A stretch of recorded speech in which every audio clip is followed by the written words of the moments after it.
स्वः तत्सवितुर्वरेण्यं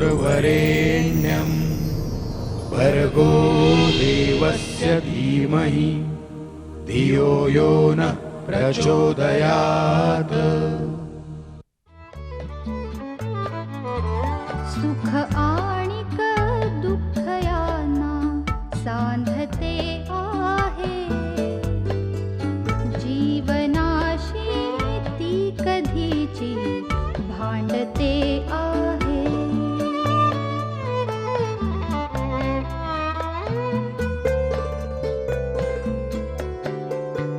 दोन डोळ्यांनी मुक्याने बोलताना ती वेगळे काहीतरी बघ सांगते आहे।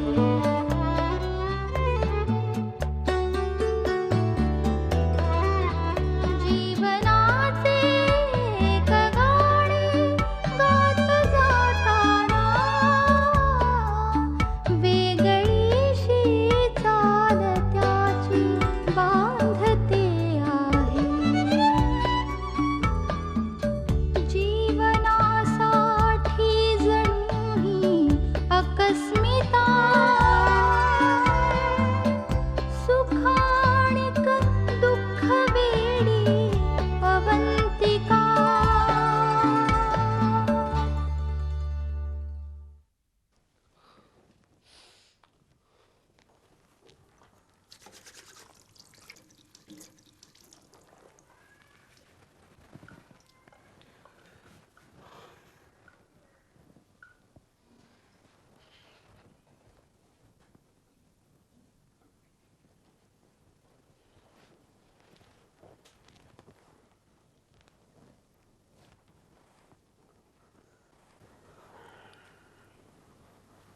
सलील, आई बऱ्या आहेत ना आता? म्हणजे नाही म्हणजे सौरभने किडनी दिली हे कळल्यानंतर जरा अपसेट झाल्या होत्या ना, म्हणून विचारते। त्यांनी एक्सेप्ट केलं ना? नॉर्मल आहेत ना ते आता? सलील, मी तुझ्याशी बोलतेय।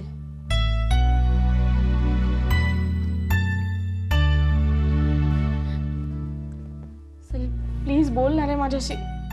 नको ना असं वागूस। मला खरंच नाही सहन होत। मी किती वेळा माफी मागायची तुझी?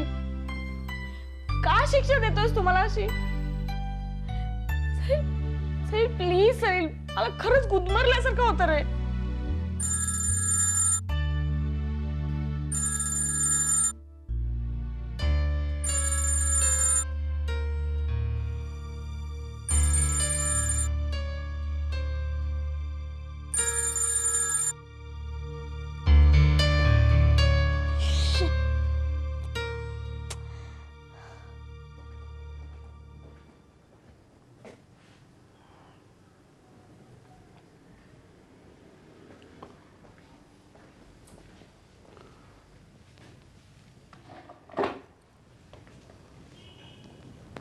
थोडा ज्यूस घे ग, सकाळपासून काही खाल्लेलं नाहीस तू। सुलभा प्लीज। तुम्हाला हे सगळं माहित होतं तरी सुद्धा लपवून ठेवलं ना माझ्यापासून? नाही सुलभा, खरंच माहित नव्हतं आम्हाला। तुझं ऑपरेशन होईपर्यंत आम्हाला कोणालाच काहीच कल्पना नव्हती। कोणास ठाऊक, माझा जीव जगावा म्हणून तुम्ही त्या माणसाचे उपकार। तुला वाटतं तसं सुलभा? मला माहित नाही का तुझ्या मनात त्याच्याबद्दल किती तिरस्कार आहे ते, आणि असं असताना जाणून बुजून मी असं करीन? मला तेच कळत नाही, सौरभने असं कशासाठी करावं, का करावं, काही कळत नाही। कशासाठी काय? त्याचा काहीतरी स्वार्थ असणारच त्याच्यात, नाहीतर तो कशाला असं करेल? नाही सुलभा, तसं नाहीये। नाहीये काय? तुम्ही पण त्याची बाजू घेताय? मी त्याची बाजू घेत नाहीये सुलभा।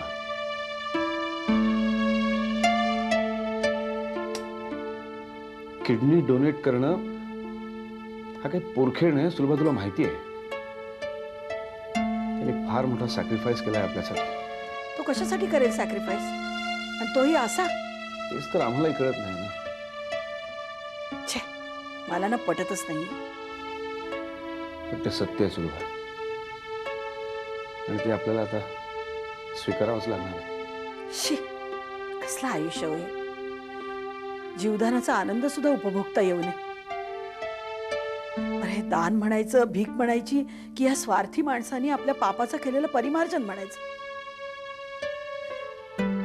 कशी जगू मी? जीवदान म्हणून मिळालेला हा जीव घेणा अवयव स्वतःच्या शरीराची बाळगत कशी जगू?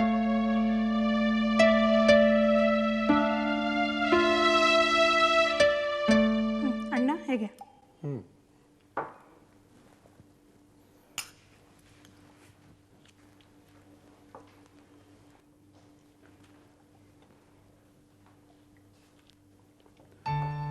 देवी आली नाही हो अजून?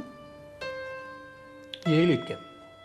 हो येईल काय, नेहमी तुम्ही तिचीच बाजू घेता. तुमच्या पाठिंब्यामुळे ना तिला धाकच राहिला नाही अजिबात. किती वाजलेत बघितलं का? अगं, आत्ताच तिचा फोन आला होता, 2 मिनिटात पोचते म्हणाली आहे.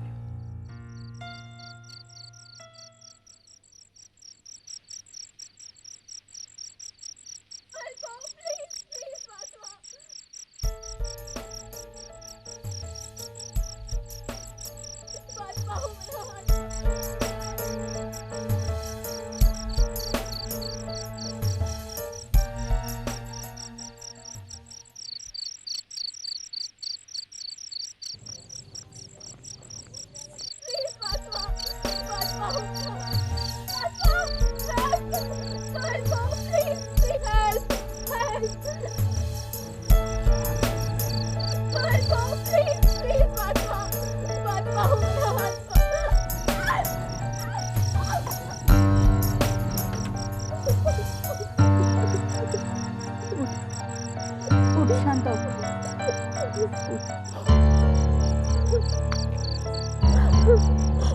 हो मॅडम, जा तिकडं, स्वतःच्या पोरी सांभाळा. आमच्या इथे लक्ष घालू नका, नाहीतर नाहीतर काय करणार? इज्जतीचा पंचनामा करायची भारी हौस आली काय? हो का?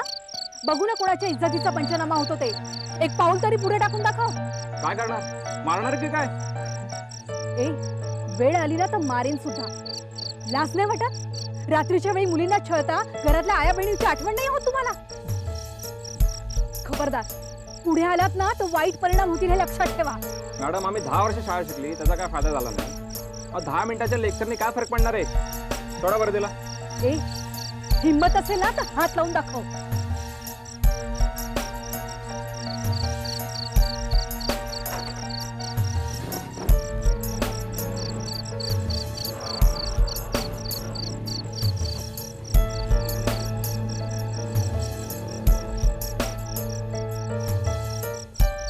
शांत हो. बघ, आलीच.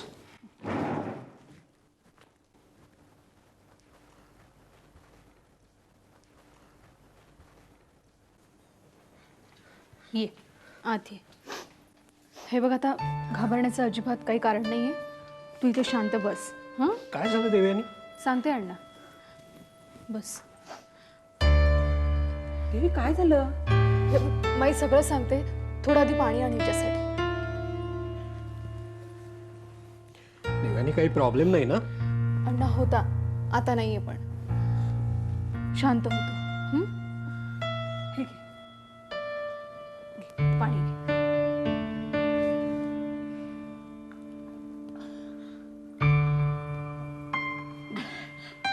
देवी काय झालं अगं?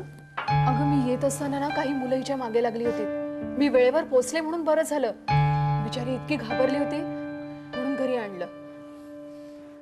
पण अगं, अशा अनोळखी मुलीला डायरेक्ट घरी काय आणलंस? त्यापेक्षा पोलीस कंप्लेंट करायचीस. पूनम, अगं ऑलरेडी ती इतकी घाबरली. आणि हे बघ पूनम, एका सुजाण नागरिकानं जे करायला हवं तेच केले देवयानी. त्या मुलीला आधाराची गरज आहे. पण ही मुलगी आहे तरी कोण? अण्णा, ही त्याच हॉस्टेलमधली मुलगी आहे. त्याच म्हणजे? आपण नाही का परवा पेपरमध्ये वाचलं होतं?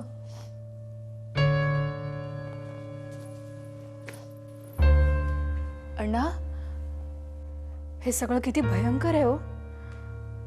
बाहेरगावच्या या मुली शहरात येतात आणि या शहराच्या चकचकीत दुनियेला भुलून अशा कुठल्या तरी मोहात फसतात आणि मग हे सगळं असं अंगाशी येतं.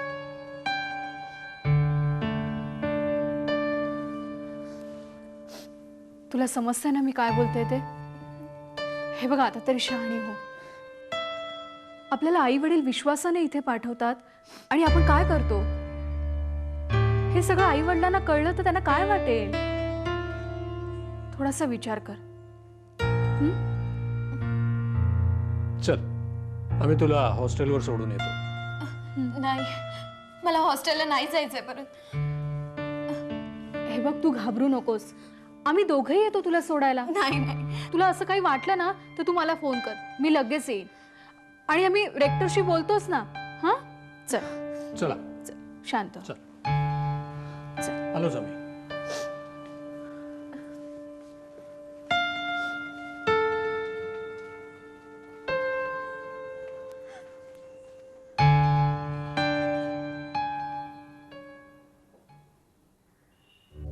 किडनी डोनेट करणं हा काही पोरखेड नाही, सुलभा तुला माहिती आहे.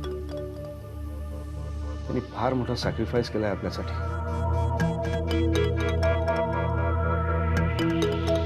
काय दीक्षित मॅडम, कसं आहात? अरे हो, ती ही भेटली होती ना पूजा, तुझी विचारपूस करत होती. बिचारीला खूप त्रास पडत असेल तरी चांगलं मॅनेज करते हा ती. हा, तू तयार केलंस बाबा तिला. रोहित कसा आहे हो? अरे बघ, सांगायचं झालं त्याला पठ्ठ्याला काल प्रमोशन मिळालंय. दोघं येणार आहेत आपल्याला नमस्कार करायला. ती म्हणाली हॉस्पिटलमध्ये येणार होते पण नाही म्हटलं तरी येणाऱ्या लोकांचा त्रास होतो म्हणून नाही आले. त्रास कसला हो? जगण्यासाठी तेवढा त्रास तर सहन करावाच लागतो. तो कसा आहे हो? कोण ग? तोच सौरभ.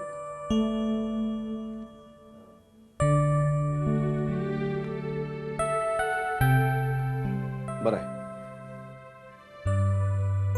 मला एकदा भेटायचंय त्याला. कशाला? नाही, मासिकात वाचत होते किडनी डोनेट करणाऱ्याला सुद्धा खूप त्रास होतो म्हणे. हो, त्रास तर होणारच ना. त्यालाही त्रास झाला असेल नाही?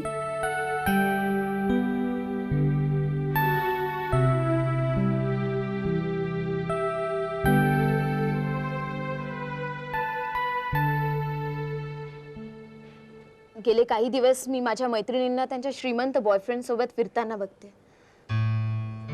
काल त्यांनी मला विचारलं की तू येतेस का म्हणून. हवं तर बिल आम्ही पे करू.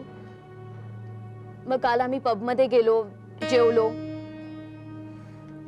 नंतर त्या मुलांनी मला विचारलं की तू आतापर्यंत जी मजा केली ती काय फुकटात आहे का, आणि त्याच्याबद्दल तुला. देवयानी ताई, मी खूप घाबरले हो आणि तिथून पळाले. नशीब वाचलीस. कशा ग मुली तुम्ही अशा? हा, अगं साधी लिपस्टिक घेताना तुम्ही इतक्या चोखंदळ असता, मैत्रिणी नाही पारखता येत? आपल्या मैत्रिणी कुठे जातात, काय करतात, आई वडील जो काही पॉकेट मनी देतात त्यातून ह्या एवढ्या गरजा खरंच भागतात का? मग हा पैसा येतो कुठून? हा साधा विचार नाही करतायत तुम्हाला? ताई, बिलीव्ह मी, मला खरंच माहित नव्हतं की हे असं काही होत असेल म्हणून. आणि मी मान्य करते की मी भुलले या सगळ्या गोष्टींना, शहरातल्या या झगमगाटाला. मोबाईल फोन्स, पब मध्ये जाणं, फॅशनेबल कपडे, ह्या सगळ्या गोष्टी मला हव्याशा वाटत होत्या. पण या सगळ्यासाठी या मुली असं कॉम्प्रोमाइज करत असतील हे खरंच माहित नव्हतं मला. बरं शर्वरी, मला तुझ्या त्या मैत्रिणींची नावं सांगशील? कोण आहेत त्या?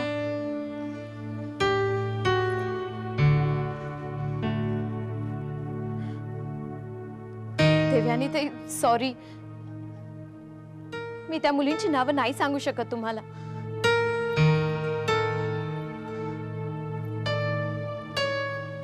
हे बघ शर्वरी, तुला कशी तुझी चूक वेळीच लक्षात आली, तशी त्यांची चूक सुद्धा त्यांना उशिरा का होईना पण लक्षात यायला हवी असं तुला नाही वाटत?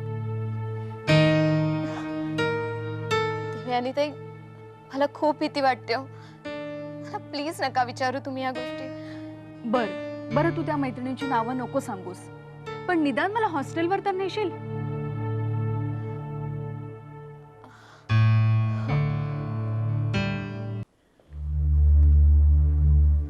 या ना प्लीज, बसा. मी सुलभाला बोलवतो, बसा आपण.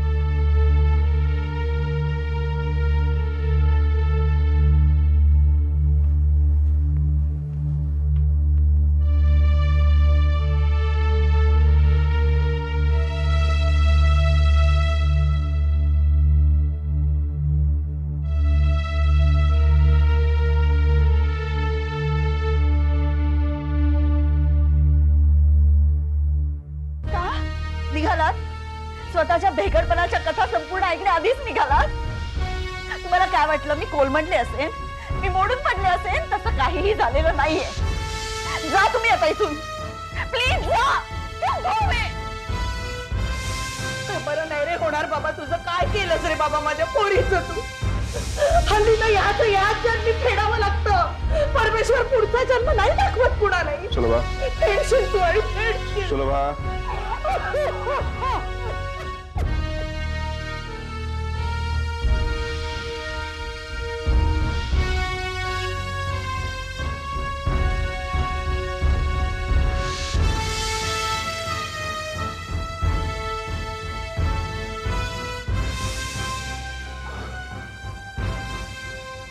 चल चल.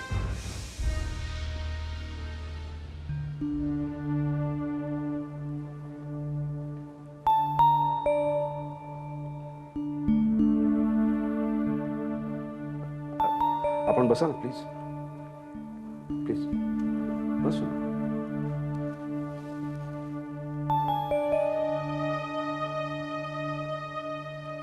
काही चहा वगैरे? नाही नाही थँक्स.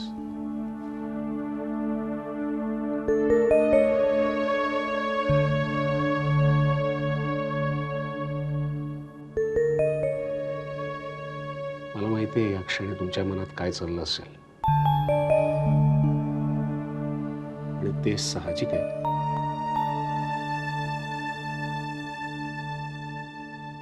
कदाचित हे सगळं करायच्या आधी मी तुमची परवानगी घ्यायला हवी होती, पण मला माहित होतं की तुम्ही ते कधीच मान्य केलं नसतं, आणि या एका हट्टापायी वेदना सोसत कदाचित आयुष्य गमून बसलं असतं.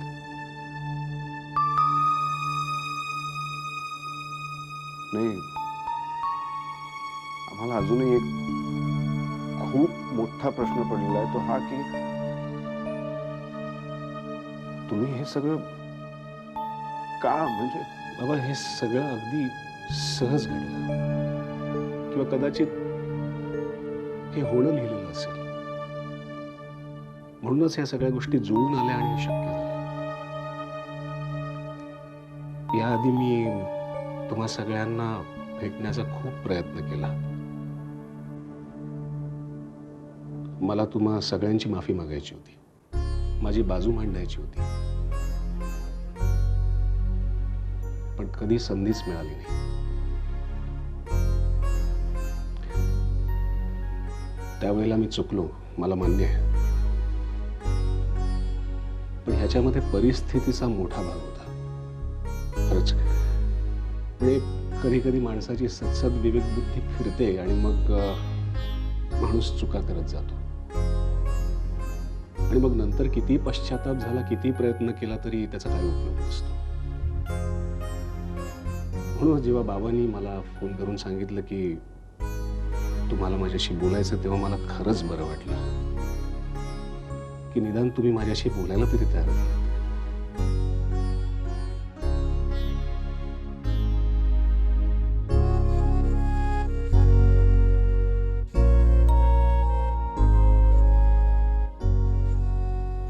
सौरभ, तो शॉक फार अनपेक्षित होता. अजूनही ऍक्सेप्ट नाही, पण मी नंतर खूप विचार केला आणि मला असं वाटलं की आपण सगळ्या त्या जुन्या जखमा मनात ठेवून या सगळ्या गोष्टीकडे बघतोय. काळाप्रमाणे माणूस बदलू शकतो यावर आपण विश्वास ठेवायला हवा.